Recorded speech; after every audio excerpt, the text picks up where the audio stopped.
PKBM Silau Mengkirai semuanya. Hari ini kita akan belajar matematika. Secara khusus kita akan belajar tentang statistika. Ada yang tahu apa yang dimaksud dengan statistika? Sekarang teman-teman bisa perhatikan gambar baik di sebelah kiri maupun di sebelah kanan. Nah, teman-teman bisa lihat, apakah teman-teman tahu ini gambar apa? Kita semua mungkin pernah melihat gambar ini baik di TV ataupun di buku, dan dimanapun biasanya menyangkut tentang data. Nah, ternyata gambar yang ditunjukkan berikut ini merupakan sebuah kata yang dikenal dengan diagram. Diagram itu ada berbagai macam, ada diagram batang, ada diagram garis, ada diagram lingkaran, dan lain sebagainya. Nah, sebenarnya apa sih fungsi diagram itu? Ternyata fungsi diagram itu secara umum ada 3. Yang pertama, mengumpulkan data. Yang kedua, menyajikan data. Yang ketiga, menafsirkan data. Nah, baik diagram maupun data itu sendiri erat kaitan dengan materi yang akan kita pelajari hari ini, yang berkaitan dengan statistika, yaitu ruang lingkup statistika itu sendiri. Sebagai pengantar, biasanya untuk kita bisa menjelaskan ataupun mengemukakan sebuah persoalan, kita perlu mempelajari persoalan tersebut melalui sebuah keterangan ataupun data-data yang kita perlukan. Kita pasti sering mendengar apa yang disebut dengan data. Data itu adalah sebuah keterangan yang sangat singkat. Data diambil dari kata datum, yaitu yang bersifat jamak. Nah, data dibedakan menjadi 2. Data pertama adalah data kualitatif dan yang kedua adalah data kuantitatif. Nah, data yang pertama adalah data kualitatif. Apa yang disebut dengan data kualitatif? Jadi, data kualitatif ataupun kualitas yaitu data yang tidak berbentuk bilangan. Sedangkan yang kedua adalah data kuantitatif. Jadi, sudah jelas kalau kuantitas itu berkaitan dengan jumlah dan berkaitan dengan bilangan. Jadi, kuantitatif itu berbalik arah dengan kualitatif. Nah, yang akan kita pelajari pertama untuk saat ini adalah tentang mengumpulkan data yang erat kaitannya dengan ruang lingkup yang kita pelajari hari ini, yaitu tentang statistika. Teman-teman semuanya pasti tahu kan bagaimana cara mengumpulkan data. Pasti kita semua sudah sering diperhadapkan pada kegiatan pengumpulan data pada kehidupan sehari-hari di lingkungan kita. Misalnya, teman-teman PKBM Silau Mengkirai semuanya, kita contohkan ketika kita berada dalam satu kelas. Jadi dalam satu kelas misalnya ada 38 orang. Jadi kita semua punya kesempatan untuk memilih siapa akan menjadi calon ketua kelas di kelas tersebut. Jadi kita akan mencalonkan 3 orang. Misalnya salah satunya adalah yang kita lihat di contoh berikut ini. Ada Gevani, ada Yeni, dan Didik. Jadi dari sekian 38 orang ini akan memilih sesuai hati nuraninya siapa yang akan menjadi ketua kelas. Jadi kita menggunakan sistem contreng, misalnya seperti itu. Dan kemudian nanti teman-teman semuanya akan memilih berdasarkan siapa yang menurut teman-teman semuanya pantas ataupun layak untuk menyandang status sebagai ketua di kelas tersebut. Nah, setelah diadakan pemilihan, terdapatlah hasil berdasarkan contoh berikut ini.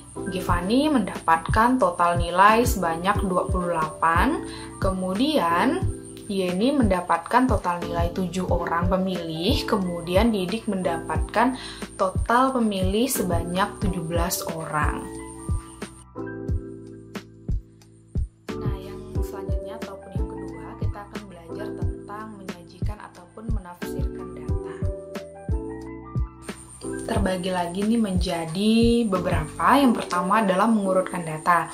Teman-teman semuanya pasti sudah tahu dong bagaimana cara mengurutkan data, baik mulai dari data yang paling kecil ke data yang besar, maupun sebaliknya dari besar ke kecil. Urutkan data berikut ini dari yang terkecil ke yang besar. ada 9, 5, 7, 1, 4, 2, 3.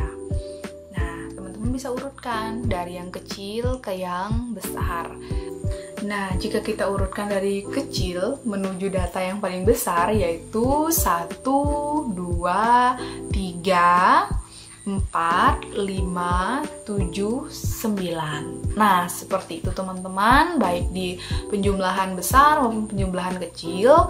Teman-teman semuanya wajib tahu ya, karena memang untuk proses mengurutkan data sering kita gunakan dalam kehidupan sehari-hari. Nah, kita lanjutkan lagi.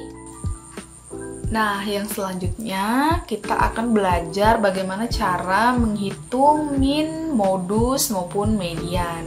Teman-teman adakah yang sudah mengetahui apa yang dimaksud dengan min, modus, dan median?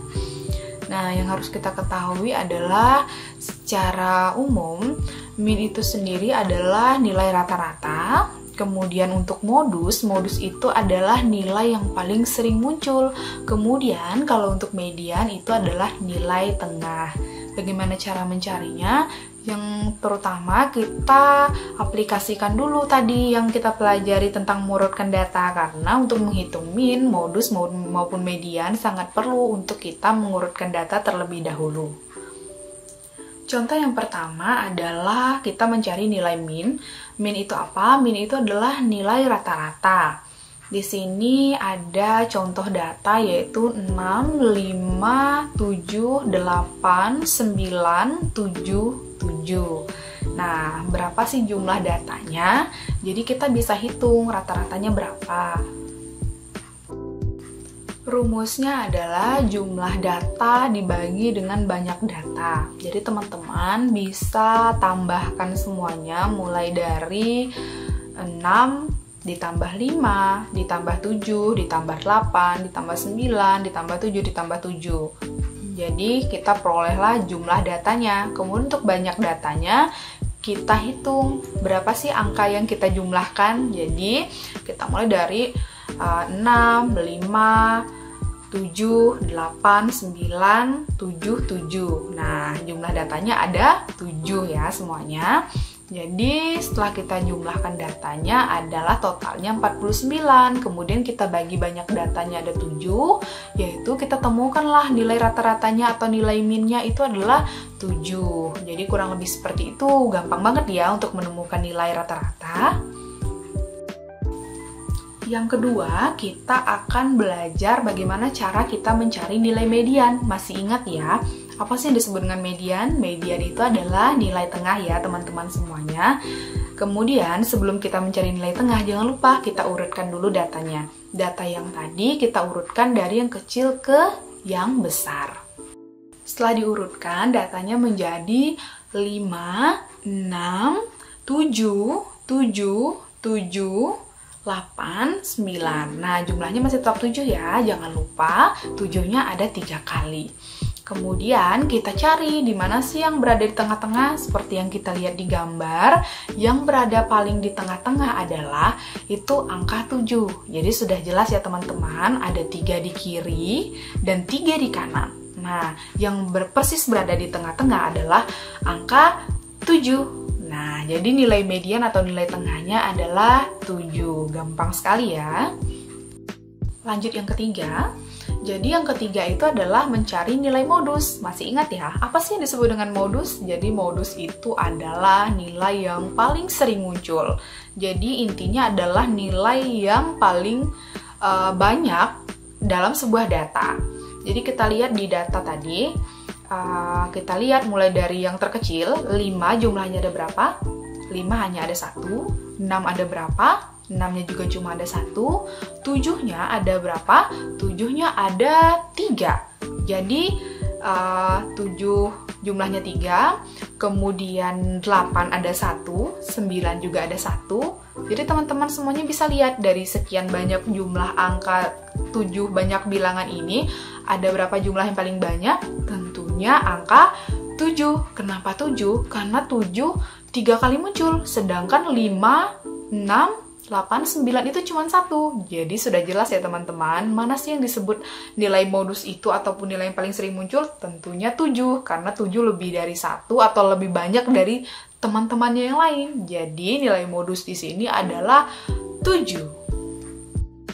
Kemudian teman-teman juga lihat di gambar, sudah jelas ya penyajian data itu bisa menggunakan baik diagram batang, diagram garis, maupun diagram lingkaran. Nah, teman-teman bebas ingin menggunakan ataupun keperluannya untuk apa saja. Jadi seperti itu, teman-teman harus paham dan harus tahu jenis-jenis diagram. Nah, teman-teman juga di dalam statistika juga biasanya erat kaitannya dengan ruang sampel.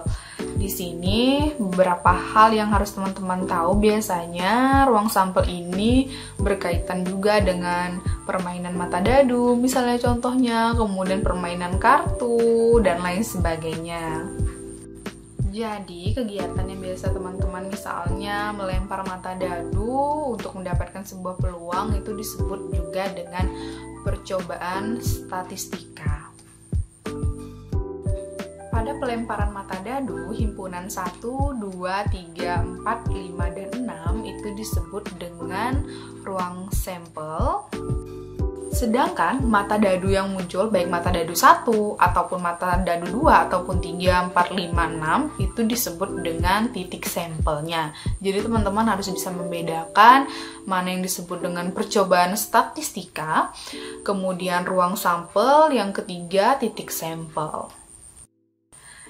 Demikian teman-teman tentang statistika secara singkatnya. Jadi diharapkan teman-teman semuanya bisa belajar tentang baik data maupun diagram, karena hal ini biasanya erat kaitannya dengan kehidupan kita sehari-hari dan teman-teman bisa mengaplikasikan dan menerapkan dalam kehidupan teman sehari-hari. Demikian pelajaran kita hari ini. Sampai ketemu di materi kita selanjutnya. Kurang lebih saya mohon maaf. Terima kasih teman-teman semuanya.